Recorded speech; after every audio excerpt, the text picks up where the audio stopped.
अस्सलाम वालेकुम ख़वातीन हज़रात, मेरा नाम सजाद शर्मा है और आज एक most awaited I should say कि हम एक बड़ी काफ़ी टाइम से हम चाह रहे थे कि इनके साथ हमारी एक नशिस्त हो। So finally we are having Yasin Azam with us. अब यासीन आज़म कौन है, क्या करते हैं और हमारा इनसे आज की नशिस्त में बैठने का कैसे इत्तेफाक हुआ, ये हम इन्हीं से जानेंगे। तो सर, ओवर टू यू, एक ब्रीफ इंट्रोडक्शन जो मेरी ऑडियंस है जो आपको नहीं जानती उनके लिए। सबसे पहले Sajid Sharma, thank you so much. अच्छा, आपने मुझे मदऊ किया, अपने प्रोग्राम में बुलाया, इसके लिए बहुत शुक्रिया। बाकी जो आपकी ऑडियंस है जो मुझे नहीं जानती है, उनके लिए मेरा तारुफ ये है कि मैं एक व्लॉगर हूँ जी। पहले मैं फ़ोटोग्राफ़र था, अभी मैं व्लॉगिंग करता हूँ। तो ब्रीफ सा छोटा सा मेरा इंट्रोडक्शन है। ओके। अच्छा, मैं इस हवाले से मैं ख़ुद बड़ा क्यूरियस रहा था कि आपकी मैंने पिछले आपके काफ़ी वीडियोस देखी। यू आल्सो मेंशन देयर कि आप एक फ़ोटोग्राफ़र थे। तो फ़ोटोग्राफ़र, एक मेरे नज़दीक फ़ोटोग्राफ़र क्या है कि एक फ़ोटोग्राफ़र आपको वो चीज़ें दिखाता है जो हम मिस कर रहे होते हैं, जो आम इंसान मिस कर रहा होता है। जैसे एक फ़ोटोग्राफ़र सुबह जल्दी जागता है तो वो जो सूरज जब तुलू होता है तो उसका मंज़र वो कैप्चर करता है थ्रू हिज लेंस, फिर वो दिखाता है। तो that's how creative a photographer is. इसी तरह मैं आपसे कि आप चूँकि एक स्टूडेंट भी हैं मौजूदा इस वक्त, और मोस्ट ऑफ द जो हमारे एरिया के कॉन्टेक्स्ट में मैं देखूँ तो एवरीवन इज़ ऑब्सेस्ड विद सरकारी नौकरी, और इस हवाले से घर से भी प्रेशर आता है कि भाई पैसे कमा के आना है, अगर सरकारी नौकरी के पीछे ना जाएं। लेकिन आपने जिस काम को आपने चूज़ किया उसमें पहले तो एफ़र्ट्स लगती हैं, फिर जाके एक फ़ेज़ आता है कि आपको पैसे आने लगते हैं। सो यहाँ तक का एक तो मेरा सवाल ये कि आपको ये स्टिमुलस कैसे मिला कि भाई व्लॉगिंग करते हैं, या आपको इंस्पिरेशन कहाँ से मिली कि व्लॉगिंग का करने का या फ़ोटोग्राफी का, और दूसरा ये जो चैलेंजेस थे इनको आपने कैसे फ़ेस किया। जहाँ तक आपने सजाद सरकारी नौकरी की बात की, तो अब आप मेरे पास आए हैं तो मेरे काम को देख के इंस्पायर होके आए हैं, और आपकी तरह बहुत सारे जो दोस्त थे मेरे, वो व्लॉगिंग करना चाह रहे हैं, और मुझसे थोड़ी मोड़ी छोटी सी इंस्पिरेशन उन्होंने ली है। इस स्टेज में मैं हूँ जी। लेकिन मेरे पेरेंट्स अब तक मुझसे सेटिस्फाई नहीं है। अच्छा। सो वो चाह रहे हैं कि मैं एक नौकरी कर लूँ सरकारी। अच्छा। अब भी। So why is it like, क्या पैसे कम दे रहे हैं या क्या बात है? ये एक मेंटेलिटी है सजाद शर्मा जी। ये है कॉलोनियल मेंटेलिटी, समझ रहे हो? तो कॉलोनियल मेंटेलिटी यानी जब पाकिस्तान जो है वो सब कॉन्टिनेंट उसके ब्रिटिश के अंडर था, तो ये मेंटेलिटी उधर से आई है। तो एक आता था सरकारी अफसर बरतानिया से, जी। तो वाइसराय होता था, तो फिर वाइसराय के भी अंडर पॉलिटिकल एजेंट होता था गिलगित का। That's very true. तो उस पॉलिटिकल एजेंट के अंदर होते थे गोरे ऑफिसर्स होते थे, तो उनकी ये लोग गुलामी करके हमारे आबा व अजदाद ने की है। To be very honest, history में उठा के चेक कर लें, अक्सर गिलगित बल्दिस्तान उठा के पढ़ लें, ये सारी चीज़ उधर हैं कि सांप आ गया है, सांप आ गया है। तो ये सांप का कॉन्सेप्ट मेरे दादा के अंदर था, दादा से कॉन्सेप्ट आ गया मेरे तायाब्बू के उस पे माइंड में सवार हो गया, तो वो अभी सरकारी नौकरी कर रहे हैं। अच्छा, फिर वो कॉन्सेप्ट आ गया अब्बू के अंदर कि सरकारी नौकरी करनी है। तो खैर अब्बू मेरी तरह बड़े नालायक थे अपने स्कूल दौर में, खुद बताते हैं। तो वो खैर नहीं कर पाए सरकारी नौकरी, तो वो बिज़नेस की तरफ चले गए। अल्हम्दुलिल्लाह अभी वो अच्छा कर रहे हैं बिज़नेस में। तो लेकिन इतना अच्छा कर रहे हैं, इंटरनेशनल मेरे वाले साहब का बिज़नेस है, स्टोन्स, जेम स्टोन्स, एंटीक, इन पे काम करते हैं, बीजिंग, थाईलैंड, हांगकॉन्ग, इस तरह घूमते रहते हैं। क्या बात है। घूमने के बावजूद ये सांप वाला कॉन्सेप्ट मैं उनके दिमाग से निकाल नहीं पाया हूँ।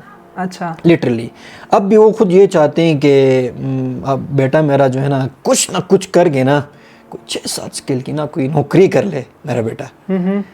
तो बस ये एक कॉलोनियल मेंटेलिटी है, ये इसको स्ट्रक्चरल फॉल्ट भी आप कह सकते हो। स्ट्रक्चर में एक फॉल्ट होता है ना, वो आप जितना मर्जी कोशिश कर लो वो नहीं निकलेगा, लेकिन आपने अपनी मेहनत नहीं छोड़नी है। सजाद, जिस तरह आपने पूछा ना कि लोग सरकारी नौकरी के पेरेंट्स बड़ा वो फोर्स कर रहे हैं बच्चों को, सरकारी नौकरी करनी है, सरकारी नौकरी करनी है जी।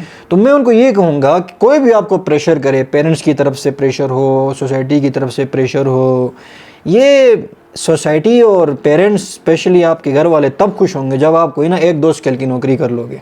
जी। तो बस वो सरकारी नौकरी वाला एक था कॉन्सेप्ट, अब तो वो भी पुराना हो गया, लोग भी समझदार हो गए कि नौकरी अब ना सरकारी नौकरी कोई नहीं कर रहा।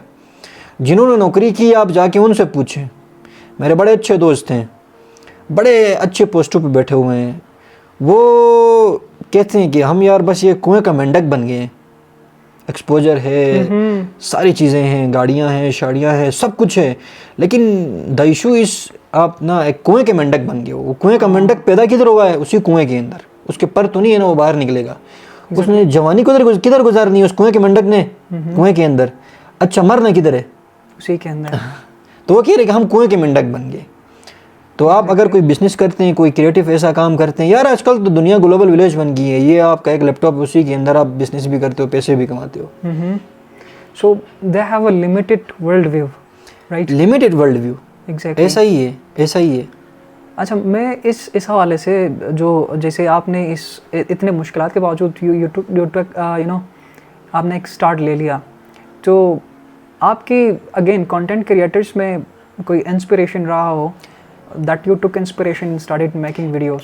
अच्छा, वीडियोस वाली इंस्पिरेशन से पहले फोटोग्राफी वाली इंस्पिरेशन पे बात करते हैं। यानी आप प्रेप क्लास, नर्सरी क्लास की बात कर लो। जब मैं 9 मैट्रिक में था तो हमारे अच्छे दोस्त हैं अभी कमर वज़ीर, काजिम वज़ीर, उनकी तस्वीरें आते थे सामने, वो हमारे एज फेलोज थे, हम भी बच्चे थे, वो भी बच्चे थे। हम कौन से बच्चे थे? वो गली डंडे से खेलने वाले, वो बांटे करने वाले बच्चे थे। अब वो कौन से बच्चे थे? फोटोग्राफी करने वाले बच्चे, नेचर को कैद करने वाले बच्चे। उनके पेरेंट्स जो है वो उन्होंने कैमरे खरीद के, आईफोन खरीद के उनको दिया था जी। हाँ, वो बच्चे थे। हम कौन से बच्चे थे? हम फ़ोन के करीब नहीं जाना, तुमने जब तक ये FSC नहीं कर लेगा, इसको टच फ़ोन हमने नहीं देना है। तो वो FSC वाला वो वेट कर रहे थे, FSC कब करेंगे, वो टच फ़ोन आएगा ना हमारे पास। तो हम वो वाले बच्चे थे। तो बस सोशल मीडिया पे उनकी तस्वीरें देखा, जूम किया, तो यार ये बॉयज़ तो गिलगित के लड़के हैं, स्कर्दू के लड़के हैं, हमारे जीबी के लड़के अच्छा कर सकते हैं। शुरू में इंस्पिरेशन वो दोनों बॉयज़ मेरे लिए रहे फोटोग्राफी के लिए। तो मैं भी कैमरा लूँ, लेके फोटोग्राफी करूँ। फ़ोन तो था, फ़ोन से मैं नहीं करता था कि कैमरा लेके ही करना है। जब कैमरा लिया, कैमरा लेके मैंने स्टार्ट किया।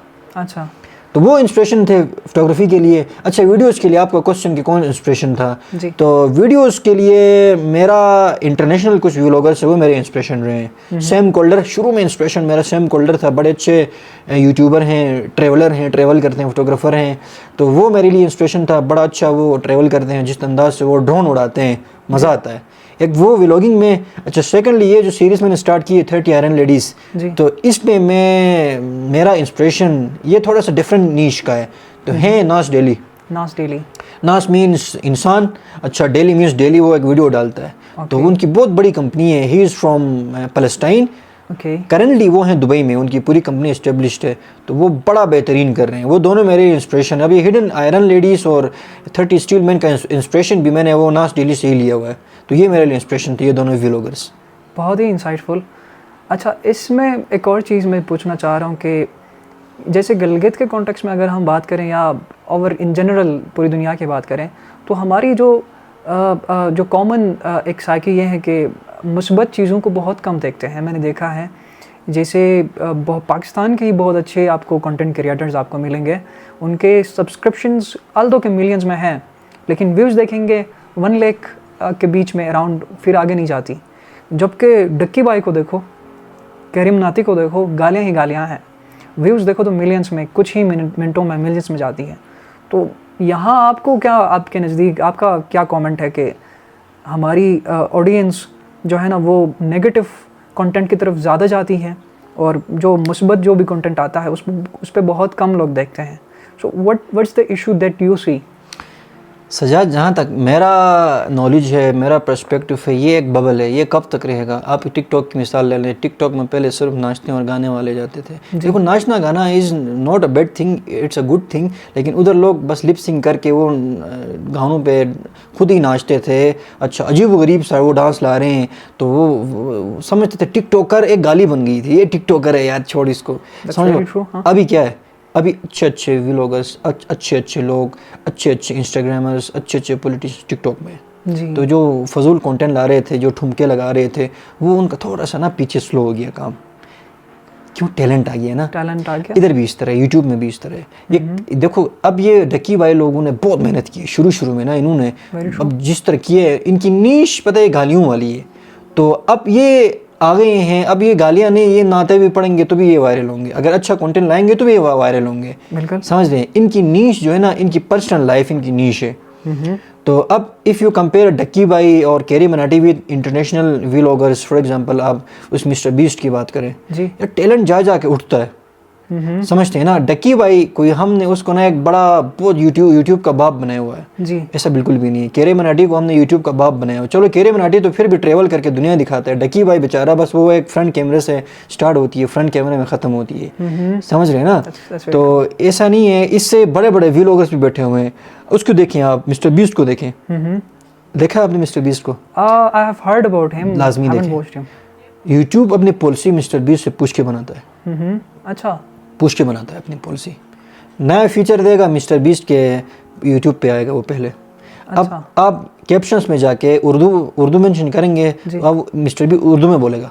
क्या बात है। वो फीचर यूट्यूब ने सिर्फ मिस्टर बीस्ट के आईडी पे दिया है, चैनल पे दिया, मेरे आईडी पे चैनल पे नहीं दिए। अच्छा। जो नई फीचर आता है यूट्यूब टेस्ट मिस्टर बीस्ट के पेज से करता है, तो चैनल से करता है। कंटेंट कैसा है? Next level. वो ट्रैवल करता है दुनिया में। ओके। अच्छा, वो चैरिटी भी करता है। अच्छा, बहुत इन्फॉर्मेटिव उसके वीडियोस होते हैं। तो जिस तरह मतलब लोग गालियाँ ही देखते हैं, ऐसा कब तक होगा ये? हाँ देखते हैं, टैलेंट जा के ना उसने उठना है। अब मूरू देखें, मूरू कितना टैलेंटेड बंदा है। एग्जैक्टली। लोग मूरू को स्पॉन्सरशिप ज़्यादा मिलती है एज कम्पेयर टू डक्की भाई। बिल्कुल। समझ रहे हैं। अच्छा, इरफान जिनोजो है, ये बाप है। सब कुछ करते हैं, एडिटिंग भी करते हैं, ड्रोन भी उड़ाते हैं, डायरेक्शन भी देते हैं, डायरेक्टर्स भी हैं, तमाम चीज़ें करते हैं। बिल्कुल। तो टैलेंट ने जा के उठना है। तो उनकी अपनी फ़ैन फॉलोइंग है। अच्छा, डक्की भाई की अपनी फ़ैन फॉलोइंग है। हाँ, इसको हम अगर टैलेंट है ना अपना सजाद आपके पास, उठना है। एग्जैक्टली।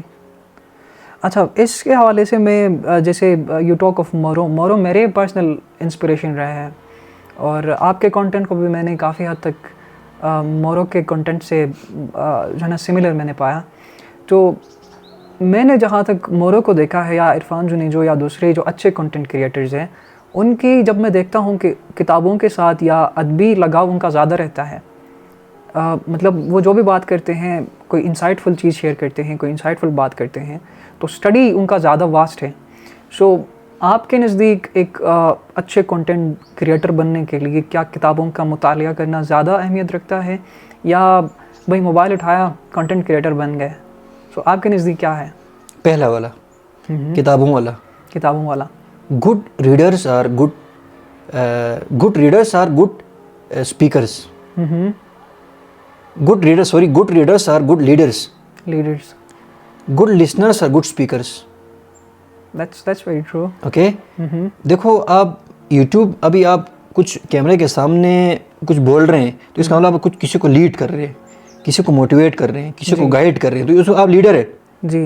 एक पूरी आवाम को पीछे उस आइडिया के पीछे लेके आ रहे हो, तो आप लीडर हो। एक गुड लीडर के लिए क्या करना है? रीड करना है। रीड नहीं करोगे, लीडर ही नहीं बन पाओगे। लीडर वो नहीं है कि जी सड़क पे खड़े होकर ये जिए जरदारी तो जिए बिलावल, नहीं। मतलब एक गुड लीडर के लिए आपने पढ़ना है। तो ये यूट्यूब में जो आप कर रहे हैं, मोटिवेशन स्पीकर बने हुए हो, उसके वो आप लीडर हो। आप अगर एक मोटिवेशनल स्पीकर हो तो आपने लोगों को लीड करना है, गाइड करना है, लोगों के माइंड्स को अल्टर करना है, आपने तब्दील करना है। आप लीडर बन गए, वो लीडर है। एक लीडर के लिए आपने अच्छा रीडर बनना लाजमी है, आपने बुक्स पढ़नी है, डिफरेंट किताबें पढ़नी है। अच्छा, when it comes to motivational speaking या इस हवाले से मैंने देखा है कि देयर इज़ अ कॉन्ट्रडिक्शन। जो आपने बात की इसका और उसमें बड़ा कॉन्ट्रडिक्शन मुझे मिलता है। वो ये कि लोगों की खुद की लाइफ बड़ी डिस्टर्ब रहती है, they go and start motivating other people. तो इसमें मतलब मैं पर्सनली मेरा बड़ा क्रिटिक रहा है इनके ऊपर कि भाई पहले तो खुद कोई अचीवमेंट कर। जैसे मैं आपके पास आया हूँ तो I have seen your content, वो खुद मेरे लिए एक मोटिवेशनल थी। अगर मैं कोई कंटेंट बनाए बगैर कोई यूट्यूब पे जाता हूँ, भाई कंटेंट इस तरह बनाते हैं विदाउट हैविंग अ प्लेलिस्ट, कुछ नहीं है मेरा, कोई बैकग्राउंड नहीं है, कोई कंटेंट मैंने बनाया नहीं हुआ है, फिर मैं जाके मोटिवेट करूँ तो अगेन दैट ये कि वो हवाई बातें होंगी, क्या कहते हैं। तो I would agree on that के रीडर के लिए, एक अच्छे कंटेंट क्रिएटर के लिए reading is a very must habit होनी चाहिए। ऐसा ही है। अब उस क्या नाम है माइक्रोसॉफ्ट के बानी का? जुकरबर्ग नहीं, not Zuckerberg, Bill Gates. Bill Gates. जी महीने में मेरा दोस्त बता रहा था कोई वो 5-6 किताबें पढ़ता है, पता नहीं 7-8 किताबें पढ़ता है महीने में। जी। समझो हफ्ते में वो कम से कम एक बुक ख़त्म करता है बिल गेट्स। वो लीडर है। आपका क्या सीन है? आप किताबें पढ़ते हैं? किस तरह की किताबें पढ़ते हैं? मैं किताबें पढ़ता हूँ, आजकल मैं पढ़ रहा हूँ डेल कार्नेगी को। डल करने की। हाँ, इधर पीछे पढ़ी होगी, how to win friends and influence people. जी बिल्कुल। ये मैं बुक पढ़ रहा हूँ आजकल। ये मैं डिफरेंट किताबें पढ़ता हूँ, आपने डिफरेंट किताबें पढ़नी है। एक किताब में आपने स्टिक होकर नहीं बैठना है। पहले मैं सोशल मीडिया पे एक बुक पढ़ रहा था, जी 1 मिलियन फॉलोअर्स इन 1 मंथ। बड़ी बेहतरीन किताब है। अच्छा, कैसी उस रही? बंदे ने किया है, 1 मिलियन फॉलोअर्स बनाए हैं 1 मंथ में। डिफरेंट टेक्टिक्स हैं, टेक्निक्स से आपने स्ट्रगल करनी है, कुछ में आपने बूस्ट भी करना है, कुछ में आपने मतलब हैशटैग्स फला, ये कहानियाँ सारी उस बुक के अंदर है। सोशल मीडिया से रिलेटेड वो लिंक है। उससे पहले मैं एक बुक पढ़ रहा था, यूट्यूब नाम है उस बुक का, वो पढ़ रहा था। सोशल मीडिया पे 2 बुक्स हो गई। अब मैं पर्सनालिटीज़ पे पढ़ रहा हूँ। देखो हर सीरीज़ के मुताबिक मैं बुक चेंज करता हूँ। पहले मेरा फूड पे था, तो मैं सोशल मीडिया पे कैसे करने मैं वो पढ़ रहा था। अब मेरी सीरीज़ पर्सनालिटीज़ पे है, तो मैं पर्सनालिटीज़ को कैसे अप्रोच करना है, कैसे हंट करना है। किसी बंदे से आप मिलते हो तो आपने उसको मोटिवेट क्या करना है। एक मिनिस्टर साहब से आप मिल रहे हो, वो आपकी लिस्ट में आयरन लेडी है, उसको नहीं करोगे तो भाई लिस्ट आपकी सीरीज़ कंप्लीट नहीं होगी। उस मिनिस्टर साहिबा से आपने टाइम लेना है। जी कैसे लोगे? कैसे? उस बुक के अंदर सारा आपने लिखा है। अब मतलब मिस्टर साहिबे के पास आप चले गए, ठीक है, क्या कौन से ऐसे पॉइंट्स होंगे आप उनको मोटिवेट करोगे, बताओगे, उसको भी फ़ायदा होगा, आपको भी फ़ायदा होगा। जी ठीक है, एक वो कोई अननोन बंदा है, उससे आप मिले, आपने कैसे बातें करनी है। वो सब बंदे से आप जब मिलते हो तो हमने मुंह से ऐसी बातें भी निकल जाती हैं, उसका जो दिल बड़ा तंग होता है। जी वो सारी बातें, सारी स्टोरी उसके अंदर है। क्रिटिसाइज को कोई पसंद नहीं करता है। ओके। एक सीरियल किलर हैं, यूएसए में होते हैं। वो किलिंग करते हैं, वो पुलिस उसको पकड़ती है, वो किलिंग करता है, अपनी महबूबा से मिलने जाता है। वो सीरियल किलर जी उस महबूबा से मिलने जाता है, तो उस अपार्टमेंट में पुलिस उसको घेर लेती है। अच्छा। तो वो अपनी महबूबा को कहता है कि there is a warm heart under my jacket. ये बोलता है, there is a warm heart अच्छा under my jacket. Under my jacket, वो ये बोलता है। वो ये बोल के वो फरार होता है। ठीक है, फिर ये होता है कि वो अपनी महबूबा के साथ किसी ट्रिप पे जाता है। अगेन वो पुलिस पीछे उसको पकड़ लेती है, तो वो पिस्टल निकालता है, वो पुलिस ऑफिसर को फायर करता है। उधर ही वो ढेर हो जाता है बेचारा पुलिस ऑफिसर। फायर करके ये बोलता है there is a warm heart under my jacket. समझ रहे हो? तीसरे नंबर पे पुलिस उसको पकड़ लेती है, फांसी देती है। इलेक्ट्रिक चेयर पे बिठाते हैं उसको। इलेक्ट्रिक चेयर पे बैठता है तो कहता है कि हाँ, इसीलिए मैं ये कर रहा था यार, there is a warm heart under my jacket, बोलता है इस तरह। जी समझ रहे हो? उसको फिर फांसी हुई, वो मर जाता है। वही तो कहने का मतलब क्रिटिसाइज को कोई पसंद नहीं करता है। वो अपने आप को बोलता था मैं एक फरिश्ता हूँ। वो सीरियल किलर है भाई, ये बुक में लिखा है। क्रिटिसाइज कोई पसंद नहीं करता है। एग्जैक्टली। आपने जो क्रिटिसाइज वाले पॉइंट्स हैं ना, उन पे फोकस ही नहीं करना। यार तुम्हारा रिलीजन क्या है, तुम कौन सी जगह से हो, ये तो बड़ा मसला है ना। गिलगित बल्तिस्तान में वो एक बंदा कहता है मैं गिजर से हूँ, या एक बंदा कहता है मैं वो उधर से हूँ, अस्तौर से हूँ। जी तो हम गिलगित वाले कहते हैं उसको अस्तौरी, ये गलत चला के। रीजनलिज्म। ठीक है, रैशनलिज्म। अच्छा, एक बंदा स्कर्दू से है, गिलगित में आता है, कैपिटल है भाई, वो अपनी सरकारी काम से आता है, डिस्ट्रिक्ट से गिलगित सिटी में आता है। जी वो स्कर्दू से पलाओ का गया ये। ठीक है, क्रिटिसाइज। समझ रहे हो? तीसरे नंबर पे वो गिजर से कोई आता है, कोई राजा आता है, शिनाज स्पीकर आता है इवन। ओके, उसको यार ये कोई ललित आ गया, पता नहीं गिजर से प्रयोग आ गया कोई। समझ रहे हो? जी। अच्छा, इसी तरह मतलब ये एक आता है ध्यामर से, कोई अंदर से एक आता है, तो यार ये मरूज कोई आ गया ना, कोई कमीन कोई आ गया। तो ये क्रिटिसाइज जो हम कर रहे हैं ना जी, तो ये उस बुक में ये सारी चीज़ें बयान की गई हैं। ये पूरी दुनिया में, सिर्फ गिलगित में नहीं है, हाँ that's very पूरी दुनिया में रैशनलिज्म उस बुक के अंदर ये बताया गया है। तो इन चीज़ों से जो है ना, हम कंटेंट क्रिएटर्स हैं, मैं कंटेंट क्रिएटर्स हूँ, आप कंटेंट क्रिएटर्स हो। एक नॉर्मल लड़का कहेगा नो प्रॉब्लम, मैं और आप कहेंगे तब हमारी ऑडियंस चली जाएगी, हमें गालियाँ पड़ेंगी। जी, हमने ये बड़ा सोच के हमने चलना होगा। that's very true। अच्छा, इसमें मैं एक सवाल ये पूछना चाह रहा था, सिंस यू सेड के क्रिटिक को कोई पसंद नहीं करता, तनकीद को ना, तो समवेयर मुझे लगता है जिस सिस्टम के या जिस इलाके में या जिस मुल्क में हम रहते हैं बहुत सारी चीज़ें ऐसी हैं जहाँ हमारी एक तनकीदी ज़ाविये की ज़रूरत होती है कि हम उसको एक क्रिटिकल लेंस से देखें। जो मैं जस्ट आपके इस स्टेटमेंट की क्लैरिफिकेशन इस चीज़ में चाहूँगा कि क्रिटिकल थिंकिंग इज़ ओके, तनकीद करें, कंस्ट्रक्टिव तनकीद बराए इस्लाह जो कहते हैं ना, लेकिन ज़्यादा तनकीद ये कि भाई मैं जाके आपके कंटेंट पे ये क्या बकवास बना रहा है, इस तरह की कोई तनकीद करूं without having a reason to it, without having a valid reason कि मैं बेजा तनकीद करूं। सो दिस इज़ समथिंग जो आपने भी बात की, रीजनलिज़म है या फिर लिंग्विस्टिक, हम लैंग्वेज की डिफरेंस की वजह से हम किसी पे तनकीद करते हैं। लैंग्वेज पे मैं बात लाजमी करूँगा जी यार, इतना कोई प्यारा एक्सेंट हमारा जो शिना है, उसकी शिना अस्तौर वाली शिना जो है ना, बहुत, जब वो दो बंदे जब बगैर हेजिटेट किए दो अस्तूरी अपनी शिना में बात करेंगे ना, जी वो बड़ी प्यारी लगती है मुझे पर्सनली। ठीक है, अच्छा, या गिज़र वाले, मैं शिना की मिसाल लेता हूँ। गिज़र में दो जो शिना बोल रहे हैं, जो दो लड़के हैं, जी तो वो जब शिना बोलते हैं तो उनका बड़ा प्यारा एक्सेंट है।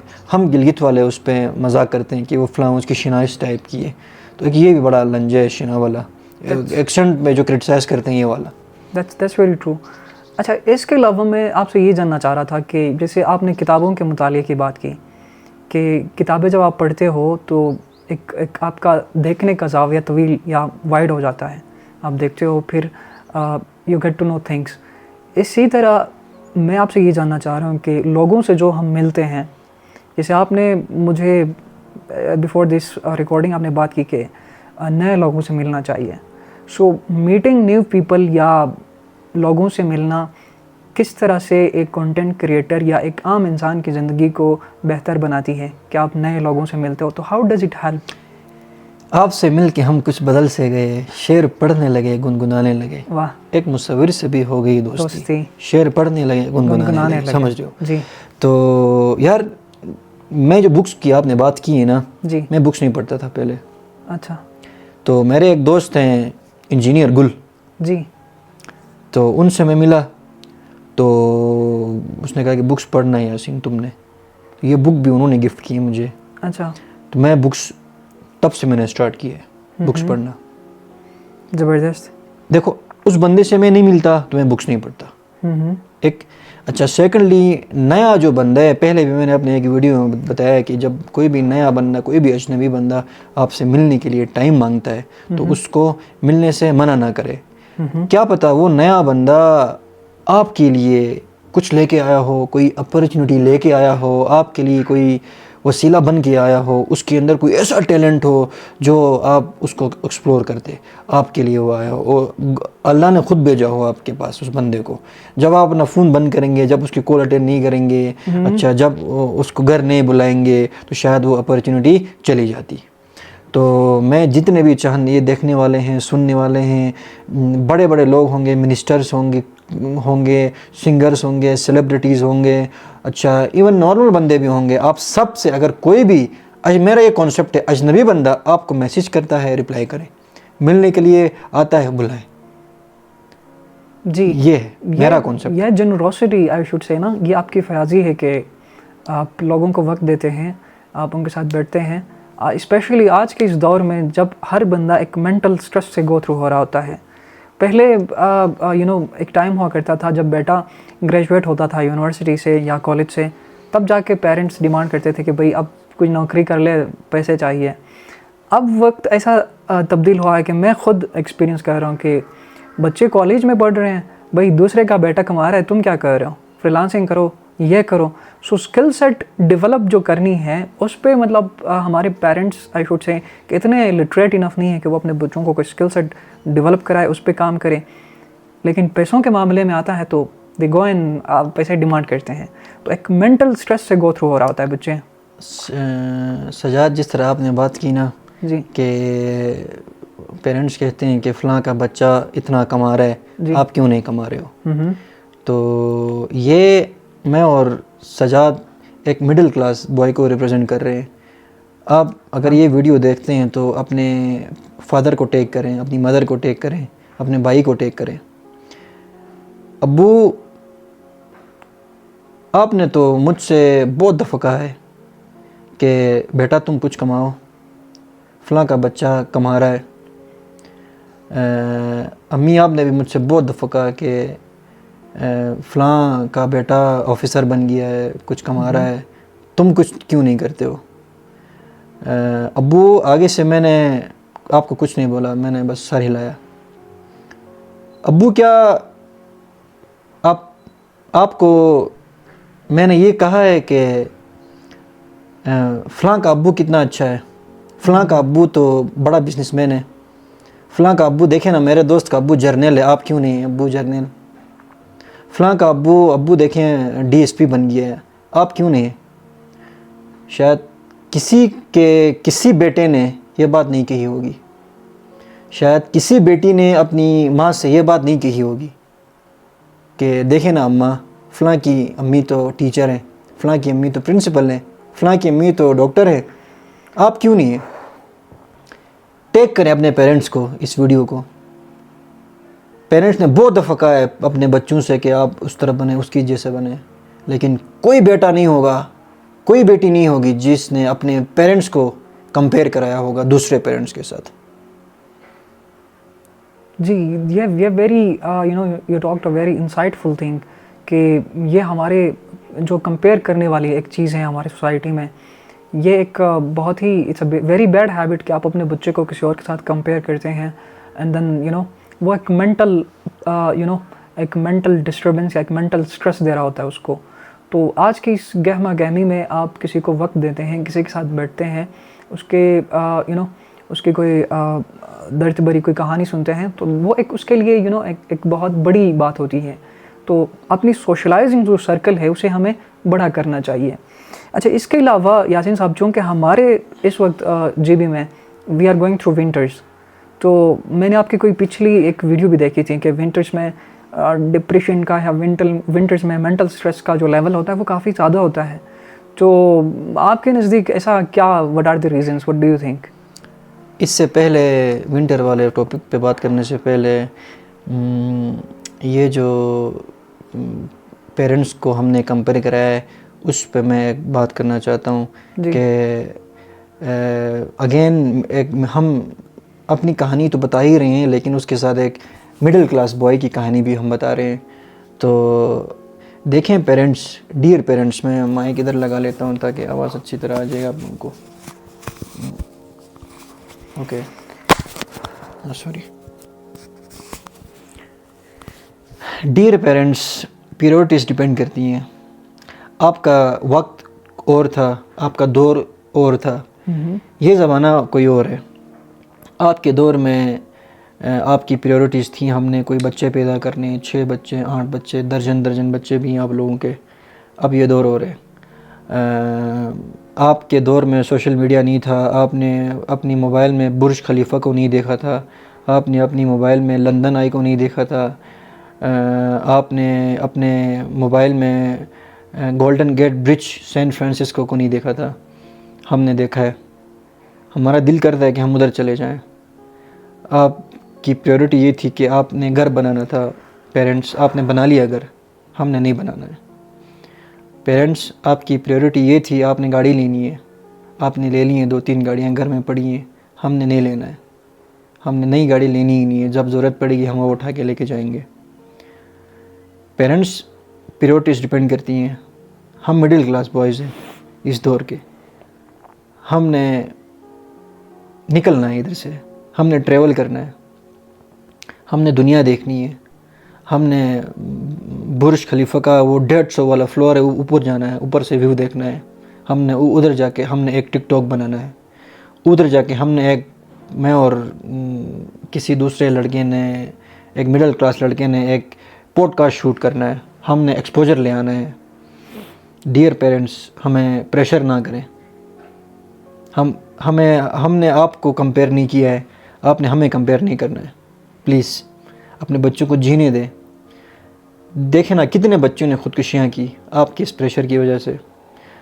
फ़लाँ लड़की लटक के मर गई, फ़लाँ लड़के ने वो छलांग लगा ली, वो एक कच्ची सी उम्र वाली के फ़लसफ़े को कोई न समझा, जब उसके कमरे से लाश निकली, खतूत निकले तो लोग समझे। वाह, बचाना होगा आपने अपने बच्चों को।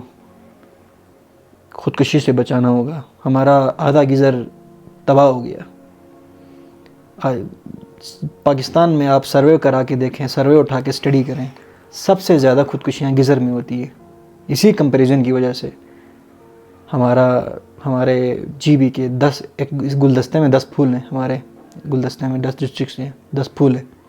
इन फूलों में एक फूल गीज़र है, वो फूल आधा मुरझा गया है इसी कंपैरिजन की वजह से। जी साजिद। अच्छा यासीन साहब, ये जो आपने बात की, that's a very good message to the parents कि आपने ख़ुद का और अपने बच्चों दोनों का के लिए वक्त निकालना है, उनसे बात करनी है। लेकिन साथ साथ मैं चाह रहा हूँ कि जो बच्चे हैं उनको भी ये मैसेज आप दे दें कि गिलगित बल्तिस्तान के कॉन्टेक्स्ट में, चूँकि हम कंटेंट क्रिएशन की बात कर रहे थे, तो हमारे पास एक मुस्बत कंटेंट क्रिएटर जहाँ पे आप पे तनकीद ना हो, अगर आप कोई मुस्बत चीज़ लेके आते हैं तो कोई आपको कोई बेवजह तनकीद भी नहीं कर सकता, क्योंकि आप you are having something positive जो आप दिखाना चाहते हैं। तो गिलगित बल्तिस्तान के कॉन्टेक्स्ट में मैंने कंटेंट क्रिएटर्स को देखा है और बहुत कम को देखा है जो मुस्बत कंटेंट को लेके आ रहे हैं। बहुत सारे ऐसे कंटेंट भी ला रहे हैं जिसकी वजह से अगेन उनको बाद में सारे अपने फ़ोटोज़ को हटानी होती है या सारे वीडियोस को हटाना होता है। प्राइवेसी का बड़ा इशू रहता है। यहाँ पे आपके पेज से कोई उठा लेगा विदाउट हैविंग कॉपीराइट या आपसे कोई परमिशन लिए बगैर अपने उस पर अपलोड कर देता है। ये एक इशू है, इसको भी आप एड्रेस कर दें। साथ साथ जो नए बिगिनर्स हैं जो कंटेंट क्रिएशन के फील्ड में आना चाहते हैं, जो कुछ करना चाहते हैं, उनको आप गिलगित बल्तिस्तान के कॉन्टेक्स्ट में यहाँ की निच के मुताबिक किस तरह का कंटेंट वो बना सकते हैं, एक मुस्बत कंटेंट किस तरह का लेके आ सकते हैं? What do you think? अच्छा साजिद, कंटेंट पे बात करें कि वो आपने विंटर्स वाली एक क्वेश्चन पूछा, उस पर बात करें। जी, पहले विंटर्स पे चलते हैं, फिर इस पे आ जाते हैं। ठीक है। विंटर्स का आपका क्वेश्चन ये था कि बड़ी उदासी और मायूसी छा जाती है जीवी में, और ये जो खुदकुशियाँ मोस्टली होती हैं विंटर्स में ही होती हैं। तो इसमें पहले भी मैंने एक टॉक शो में बताया कि फूड बड़ा किरदार अदा करता है। सर्दियों में आपके पास ऑक्सीजन की कमी होती है, धूप आपको मिलती नहीं है। मैं खुद बड़ा डिप्रेस रहता था, तो मैंने स्टडी करने के बाद मैं इस नतीजे पे पहुंचा कि मुझे धूप पे बैठना चाहिए। घंटे में मैं बैठता हूँ, स्टडी करता हूँ धूप पे। एक विटामिन डी आपने लेना है, लाजमी लेना है। सेकंड नंबर पे आपने बादाम यूज़ करने हैं सर्दियों में, वो आपका केमिकल्स होते हैं, हार्मोन्स होते हैं, उनकी कमी पूरी करता है। अच्छा, थर्ड नंबर पे आपने माल्टे, फ्रेश माल्टे आपने लाजमी खाने हैं। ये तो होगी आपकी दवाई समझ लो। सेकंडली कुछ आपने परहेज़ भी करना है। जिस तरह पहले भी आपने एक बड़ी बेहतरीन बात की कि हम सर्दियों में अंगीठी की, बुखारी के आसपास होते हैं, तमाम घर वाले होते हैं और लड़ाई उधर से स्टार्ट होती है। जी बिल्कुल, ये बात है।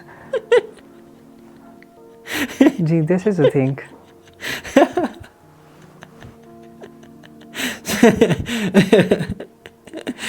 तो बुखारी के आसपास बैठे हुए हैं जी, वो अब्बू भी बैठा हुआ है, अम्मी भी बैठी हुई है, बड़ा भाई भी है, बहन भी है, चाचू भी है, फला बुखारी के आसपास बैठे हुए हैं। आपने एक बात छेड़ दी कि मैंने स्कॉलरशिप में अप्लाई करना है यूएसए के लिए, लेकिन पैसे चाहिए कोई 40-50 लाख रुपए। तो फिर उधर से भाई कोई बात करेगा, इधर से अब्बू एक जो है ना सुनाएगा, उधर से अम्मी जो है ना एक सुनाएंगी। तो इससे क्या होता है, लड़ाइयाँ स्टार्ट होती हैं। हाँ।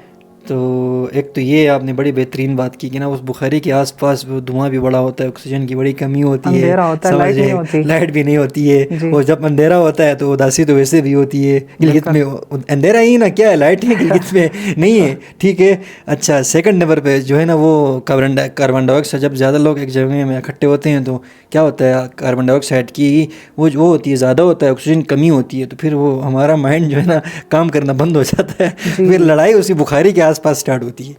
अच्छा यासीन साहब, सॉरी टू कट यू, यहाँ बहुत मुझे एक ज़बरदस्त वो याद आ गई, एक research, I don't know to what extent ये रिलायबल है। बताया जाता है कि जापान में एक साइंसदान थे, तो क्योंकि आपने ये जो बात की ना कि हम एक रूम में इतने सारे बैठते हैं, तो कुछ बातें जैसे किसी की गैबत शुरू की, एक को पसंद नहीं आया, उसने कोई कमेंट किया, अंदर लड़ाई हो जाती है। इस हवाले से इस हवाले से बताया जाता है कि एक जापानीज साइंटिस्ट थे, उन्होंने क्या किया इस वाटर पे। आप वाटर को क्या समझते हैं, क्या ये लिविंग है या नॉन लिविंग है? बड़ा अच्छा सवाल है। What's your perception? पूरा अगर देखा जाए कि ऑल ओवर नॉन लिविंग है, केमिकल्स उसके अंदर देखे जाएं तो वो हैं लिविंग है, राइट। लेकिन हम वाटर को in general non living consider करते हैं। तो वो क्या करते हैं, उनको भी ये लगता है कि यार ये पानी अगर नॉन लिविंग है तो पानी के बगैर हम जिंदा मतलब तो रहना मुश्किल होता है, राइट। तो उन्होंने क्या किया कि 2 कमरे लिए। एक में ये था कि बड़े हेल्दी माइंड वाले लोग थे, बड़ी हेल्दी बातें करते थे, and the other room was full of people जो किसी की गैबत करते थे, लड़ाई झगड़े की बात करते थे, ड्रग्स की बात करते थे, वो रूम था। अब उन्होंने 2 गिलास पानी लिया, दोनों रूम्स में रखे। 1 वीक जाता है, 1 हफ्ते बाद जब वो लाते हैं और जब चेक करते हैं तो जो अंधेरे वाले रूम जहाँ पे नेगेटिव लोग बैठे थे, जिसमें अंधेरा था, उस वाटर को जब वो देखते हैं माइक्रोस्कोप के अंदर तो उसकी जो स्ट्रक्चर थी वो बहुत ही डिस्ट्रॉय हुई होती है, कोई साफ नज़र नहीं आ रही होती है। जबकि जिस कमरे में जो हेल्दी लोग थे, जो हेल्दी बातें करते थे, वहाँ वाला वाटर जब वो देखते हैं तो क्रिस्टल क्लियर नज़र आता है। तो उनको लगता है शायद ये मुझसे कोई गलती हुई होगी, लेट्स डू इट अगैन। दोबारा करते हैं and multiple times same result करते हैं। आखिर में कंक्लूड ये करते हैं कि भाई जो वाटर जिसे हम नॉन लिविंग कंसीडर करते हैं ना, वो असल में हमें सुन रहा होता है। वो 1 गिलास पानी जो वहाँ की बातें सुन के पूरा स्ट्रक्चर उसका डिस्ट्रॉय हुआ, तो 70% जो पानी हमारे अंदर है वो तो सब कुछ सुन रहा होता है। क्या बात है। दैट्स लाइक हमारी वाइब्स उसी से आ जाते हैं, उसी से आ जाती हैं कि भाई जब आपके सराउंडिंग अच्छी बातें होंगी, पॉजिटिव डिस्कशंस होंगी, हेल्दी माइंड्स होंगे, तो आप खुद ही जो है ना नरिश करेंगे, अच्छे बनेंगे। मज़ा आ गया। दिस वाज अ वेरी मेरे नज़दीक बहुत ही एक ज़बरदस्त मुझे लगी ये चीज़ कि खुद को हमने एक उस हेल्दी रूम में रखना है। अच्छा, इसके अलावा मैंने आपको जो पूछा था कि गिलगित के उसमें कॉन्टेक्स्ट में जो कंटेंट क्रिएटर्स के लिए जो विंटर्स में इस मेंटल हेल्थ स्ट्रेस से गो थ्रू हो रहे होते या अकेले बैठ के, एक तो आपने बात की कि उनको एक सोशल सर्कल बड़ा करने की ज़रूरत है, लोगों से मिलना है, नए लोगों से मिलना है।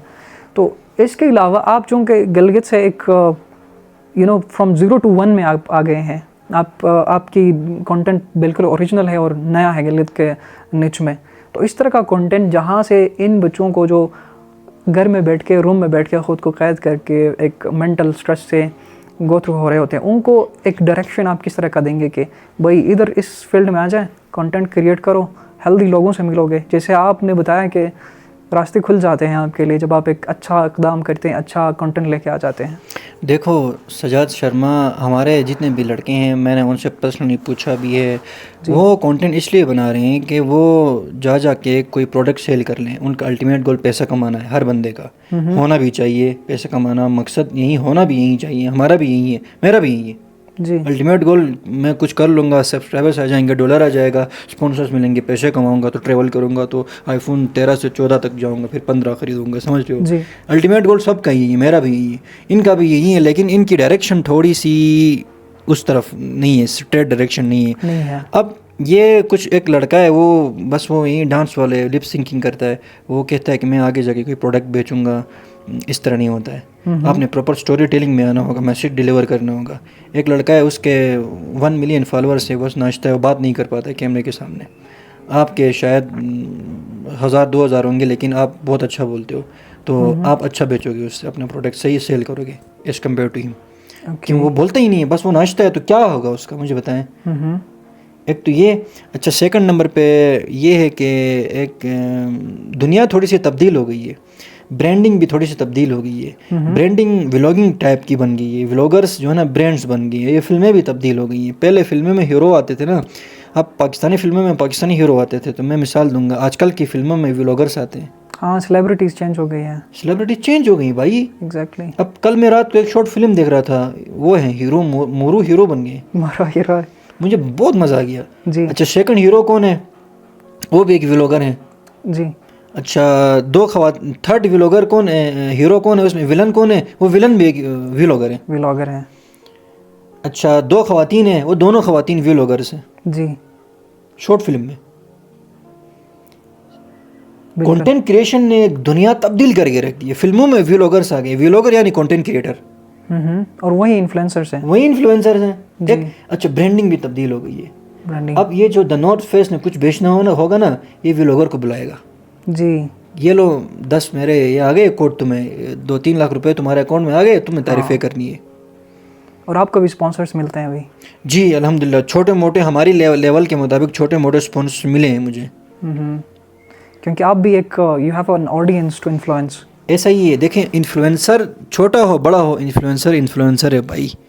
अगर मैं छोटा इन्फ्लुएंसर हूँ, मैं गिलगित के हद तक हूँ, तो गिलगित के हद तक ब्रांड्स मुझे स्पॉन्सर करेंगे जी। अगर मैं थोड़ा बड़ा इन्फ्लुएंसर हूँ तो मुझे पाकिस्तान लेवल के लोग मुझे बुलाएंगे, ब्रांड्स बुलाएंगे, मुझे जैकेट्स देंगे, कोट्स देंगे, पैसे देंगे, फ़ी देंगे, जो भी कहें आप वो आपको। अगर अगर आप बड़े इन्फ्लुएंसर हैं, आप इंग्लिश में बोलते हैं, अच्छा आपकी रीच थोड़ी ज़्यादा है, आपके target audience out of country के लोग हैं, यूएसए के लोग हैं, तो आपको बाहर के स्पॉन्सर्स आ जाएंगे। That's very true. अच्छा, इस हवाले से मैं आपसे जानना चाह रहा था कि एक स्पॉन्सर को ढूंढने के लिए, या आप चाहते हैं कि आपको स्पॉन्सरशिप मिले, बहुत सारे कंटेंट क्रिएटर्स ऐसे हैं जो ढूंढते हैं स्पॉन्सरशिप, लेकिन उनको नहीं पता कि किस तरह से उनको अप्रोच करना है, या ये कि आपको कोई स्पॉन्सरशिप जो दे रहा होता है वो आपको अप्रोच करता है, या you go for them, what is it, इसका क्या सीन है? अब तक जो मुझे स्पॉन्सर्स मिले हैं जी, वो खुद उन्होंने अप्रोच किया मुझे। अच्छा, मुझे डीएम करते हैं, इंस्टा में डीएम करते हैं, या मुझे फेसबुक में। आजकल तो बहुत इजी हो गया है ना बंदे को अप्रोच करना। वो कमेंट कर दो, वो पढ़ता है कमेंट आपका, बिल्कुल ठीक है, आपको मेल कर देते हैं। हाँ, मेल कर देते हैं जैसे हमने किया। हाँ, आपने किया है, तो इसी तरह मतलब बंदे को मतलब यार ये बड़ा बाहर से ना जी अनायर हो रही है, मतलब नहीं बच्ची रो रही है कोई ना। जी जी, हाँ इट्स ओके, इट्स ओके। अस्पंद्यार हो रहा है अस्पंद्यार। यार देखो, घर में व्लॉग बनाने का यही मसला है जी, कोई मतलब बच्चा रोएगा, कोई मेहमान आएगा, कोई गेस्ट आएगा, तो ये बड़ा जो ना घर में व्लॉग देखो हम मतलब हवा में उड़ रहे हैं इस वक्त, जी। हम बड़ी बातें कर रहे हैं। इस एक चीख ने हमें याद दिलाया कि शर्मा और यासीन तुम दोनों गिलगित में हो। या एग्जैक्टली जब दो हम ख्याल मिलते हैं ना, तो यही होता है कि आप एक दूसरी दुनिया में हम रहते हो। किसी दूसरी दुनिया में थे, मैं और आप ट्रेवल कर रहे थे, लंदन आए के ऊपर चल रहे थे, जी, समझ रहे हो। लेकिन ये स्पंदियार की आवाज़ ने हमें वापस ही कहा कि भाई खींच के गिलगित में लेके आ गया। जी बिल्कुल। तो आपको खुद अप्रोच करते हैं जो जी ब्रांड्स अब तक जिन्होंने अप्रोच किया मुझे खुद कीजिए। आपने पूछा ना कि how we can approach brands, तो इसमें सबसे पहले तो यार आप इतनी मेहनत करें, इतनी कोई मेहनत करें, ब्रांड्स की लिस्ट लग जाए, लाइन लग जाए। जी, ऐसा नहीं है कि भाई मैंने 2-3 सीरीज़ बनाई और ब्रांड मेरे पीछे आ जाए। 2-3 सीरीज़ बनाने का मकसद 90 वीडियोज़ है भाई। 30 मेरे फूड वाले हो गए, 30 आयरन लेडीज़ वाले हो गई, 30 स्टील मैन वाले हो गए, स्टीलमैन भाई 90 से 100 एपिसोड्स हैं। इसके बाद भी आप ये नहीं कह सकते हैं कि भाई मुझे कोई ना ब्रांड अप्रोच कर लेगा, नहीं। आपने धड़ लाना है भाई, सीरीज़ पे सीरीज़, तब जाके आपको ब्रांड्स अप्रोच करेंगे। एक तो ये होता है तरीका। सेकेंडली आप खुद भी अप्रोच कर सकते हैं, ये भी एक तरीका है। कुछ लोग हैं सीरीज़ बनाते हैं, फिल्म बनाते हैं, ब्रांड्स के पीछे जाते हैं, करते भी हैं, ऐसा भी हो सकता है। ये 2 तरीके हैं। लेकिन मैंने पहला वाला तरीका अप्लाई किया, मैं ब्रांड्स के पीछे नहीं जाता हूँ, वो खुद आते हैं। आपने अपने कंटेंट को इस तरह बनाया है या उसको मार्केट किया कि ब्रांड्स खुद आ जाते हैं? हाँ, एक सीरीज़ में हमें खुद जाना पड़ा, वो हमारी मजबूरी थी। अच्छा, फूड वाली में। ओके। अब मैं एक होटल में जाता हूँ, वो मुझे खाना देते हैं, इसका मतलब उन्होंने भी स्पॉन्सर किया। देखो स्पॉन्सर का मतलब ये है वो तुम्हें कुछ दें, कपड़े दें, पैसे दें, खाना दें, जो भी दें जी। तो इस फूड सीरीज़ वाली में 30 delicious discoveries of Gilgit Baltistan, ये नाम है, रमज़ान में आएगी, 30 फूड है। तो इन 30 होटलों के पास हमने खुद जाना पड़ा। ओके, कि लोगों ने कमेंट किया ना फलां होटल में आपने जाना है, मैंने वो करवाया, जी, तो सजेशन मांगी लोगों से, ऑडियंस से, तो फिर कहा कि हम उधर गए, रमज़ान होटल के कमेंट आ गए, उधर गए। अच्छा, असलम बिरयानी के कमेंट्स आ गए, उधर गए। बुश्त फूड्स के आ गए, उधर गए। कमेंट्स के मुताबिक हमने खुद जाना पड़ा। कुछ ब्रांड्स को हमने खुद अप्रोच किया, ये भी होता है। बिल्कुल। ये इस हवाले से मैं आपसे एक मेरा लास्ट क्वेश्चन भी होगा कि जो जैसे कंटेंट क्रिएटर्स हैं उनको कोई ब्रांड अप्रोच करता है, या कोई मुझ जैसे मैंने आपको मैसेज किया, तो चूँकि मैंने देखा है कि बहुत सारे लोग जब 9 बजे के बाद 9 PM के बाद आप कोई मैसेज करते हो तो वो कहते हैं भाई तुम्हें इतनी अंडरस्टैंडिंग नहीं है कि 9 बजे के बाद बंदा सो रहा होता है, तो इसके बाद मैसेज नहीं करते हैं। तो एटिकेट्स होते हैं ना कि टाइम पे जिस टाइम पे आपको मैसेज करना हो, जब वो जागा हो तब मैसेज किया करो, या डायरेक्ट कुछ कॉल करते हैं, नंबर मिल गया भाई कॉल लगाते हैं। तो इस हवाले से व्हाट्स योर टेक कि एक मैसेज आप दे दें जो आपको, या आपकी तरह किसी और को अप्रोच करते हैं कि भाई नंबर मिल गया तो डायरेक्ट कॉल करते हैं, जबकि एक एनोनिमस बंदे का कॉल आ रहा होता तो वो अटेंड भी नहीं करता, तो आगे से उनका मूड भी ऑफ हो रहा होता है या उस बंदे को फिर अप्रोच नहीं करते हैं। तो इस हवाले से जो ऑडियंस है उनको भी आप how to approach a person कि अगर किसी ने आपके साथ कोई कोलैब करना है, आपसे कोई बात करनी है, कोई टॉक करना है, तो आपको कैसे अप्रोच करें? गुड हो गया यार। देखो बड़ा अच्छा आपका सवाल है। अब मतलब अननोन बंदों को इन्फ्लुएंस करना है, अप्रोच करना, उससे टाइम लेना, ये बहुत मुश्किल है। हाँ, इट्स वेरी टफ थिंग। तो इसमें जहाँ तक आपने कॉल की बात की ना, कॉल से अवॉइड करें। मैंने खुद किसी को कॉल नहीं किए। अच्छा। हाँ, कॉल से अवॉइड करें। कॉल शायद वो ड्राइव कर रहा होगा। अच्छा, कॉल मतलब बड़ा इरिटेट करता है ना बंदे को, वो टक टक की आवाज़ आती है स्टडी करते वक्त भी। मैसेज और मेल का ये है कि बंदा कभी भी पढ़ लेता है, कभी भी पढ़ लेता है। तो अब आजकल तो आपने ये जो है ना, जहाँ तक मैं समझता हूँ कि मैसेज करने वाला वो वाली बात की, तो कुछ लोग 9 बजे नहीं 10 बजे भी सोते हैं, कुछ 11 बजे भी सोते हैं, कुछ 1 बजे भी सोते हैं, कुछ रात भर जागते हैं। ठीक है, अब जहाँ तक मेरी बात है तो मुझे कोई मैसेज करता है तो बस वो उधर पड़ा रहता है ना, मैं सो गया हूँ, मेरा नेट ऑफ है, तो बस वो मैं कल सुबह देख लूँगा। मैसेज आप करें, तरीके से मैसेज करें, लिखिए उस बंदे को। एक सेकेंडली आपने उसका फ़ायदा बताना लाजमी है। जी सर, आपका ये फ़ायदा होगा इससे, ओके, वो बताओगे, वो फ़ौरन आपको टाइम देगा। एक सेकंड नंबर पे आपने अपनी लिस्ट जो है ना, पॉडकास्ट के लिए किसी को अप्रोच करना है, ब्रांडिंग के लिए किसी को अप्रोच करना है, तो आपने प्लान ए नहीं, plan B, plan C, D, E, F रखने हैं, प्लान्स रखने हैं। ये पीछे आपको अगर कैमरे में नज़र आ रही है तो एक पूरी लिस्ट है स्टिकी नोट्स की, वो सारे मेरे प्लान्स हैं। अच्छा, अब 30 आयरन लेडीज़ की मिसाल ले लो जी, 30 आयरन लेडीज़ हमने करनी है ना। हाँ। हमारी लिस्ट कितनी है पता है? कितनी है? 100। अच्छा, अगर कोई उसमें ना भी करते हैं, मैसेज पढ़ते भी नहीं है। इन्फ्लुएंसर से ना भाई, उनके मिलियन फॉलोअर्स हैं, वो किधर मैसेज पढ़ते हैं? हाँ बिल्कुल। या कमेंट भी नहीं पढ़ेंगे, मेल भी शायद नहीं पढ़ेंगे। आप उनको पैसे तो नहीं दे रहे हो, ठीक है, आपने उनसे टाइम लेना है। एक बंदा जो पैसे भी दे रहा है वो कहीं कमिटेड भी है तो वो उधर जाएगा। ये अननोन बंदे को टाइम नहीं देगा, क्योंकि इसके पास इतने अननोन बंदे आते हैं डेली कि वो उस फेस से ही गुजर गया है ना। एक तो ये है। हाँ। अच्छा, सेकंड नंबर पे ये है कि हाँ, टाइम आपने जो है ना, plan A B C D E F, 30 iron ladies हैं, 100 हमने लिस्ट बनाई है। ओके, एक तो ये आपने करना है। सेकंड नंबर पे मेरा जो इन्फ्लुएंस करता है, मेरी टीम बैठी हुई है ना पीछे जी, हमारी टीम बैठी हुई है, वो मैसेज करते हैं उनको, इन्फ्लुएंसर्स को। ओके, वो भी देखते हैं कि कोई उनको जानने वाला हो, कोई उसको फॉलो करे, डायरेक्ट कॉल पे बात कर सके, कोई ऐसा बंदा होता है जी, उससे करते हैं इन्फ्लुएंस उनको। डायरेक्ट मैं आयरन लेडीज़ को मैसेज डीएम में जाके नहीं करता हूँ, नहीं कर सकते हैं। दैट्स वेरी हाँ, इसका ख्याल हम सबको रखना चाहिए, क्योंकि आउट ऑफ नोवेयर आप डायरेक्ट डीएम करते हैं कि भाई ये है, तो नहीं हो सकता आगे से। ऐसा ही है। हाँ, बस वो मेरी टीम मेंबर हैं, वो करती हैं ये चीज़ें। चल, बेहतरीन। तो यासीन साहब, हम तो चंद ही सवाल लेके आए, लेकिन हमारी गुफ्तगू अच्छी खासी रही, इट वेंट वेरी लॉन्ग। यही होता है जब आपको कोई हम ख्याल कोई मिल जाए तो आपकी गुफ्तगू अच्छी खासी लंबी हो जाती है। थैंक यू सो मच कि आपने हमें टाइम दिया। एंड हम आपके कंटेंट को इनका जो चैनल का लिंक है वो मैं डिस्क्रिप्शन में डाल दूँगा। आप इनके अगर कोई नहीं जानते तो इनके जो काम है आप ज़रूर चेक करें। और जो कंटेंट क्रिएटर्स हैं, फॉर अस यासीन आज़म साहब इज़ एन इंस्पिरेशन, और अबव ऑल ये कि is a very down to earth person. मैंने इनको मैसेज किया एंड इन्होंने डायरेक्टली वी टॉक्ड, एंड हमारा ये जो नशस्त थी फाइनलाइज हमने सैटरडे को किया। So that's all from my side. हम फिर आएंगे किसी इसी तरह के हम ख्याल किसी शख्स के साथ, और हमारी ये जो किसी के साथ बैठने नशिस्त का जो सिलसिला हमने शुरू किया ये जारी रहेगा। Thank you so much. जी सर, हो गया।